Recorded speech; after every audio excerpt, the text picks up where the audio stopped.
সালাতু সালাম গো আমার দরুদ সালাম গো আমার কোয় নবী মুস্তাফায়।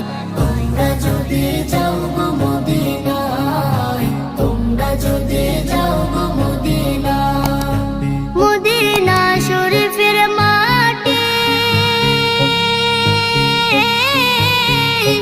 আমার চোখে মুখে বুকে মাখিও।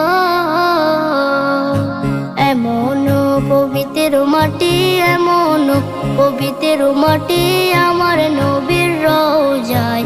তোমরা যদি যাও গো মদিনায়, তোমরা যদি যাও গো মদিনায়। ইয়া রাসূলুল্লাহ ইয়া হাবিবাল্লাহ, ইয়া রাসূলুল্লাহ ইয়া হাবিবাল্লাহ।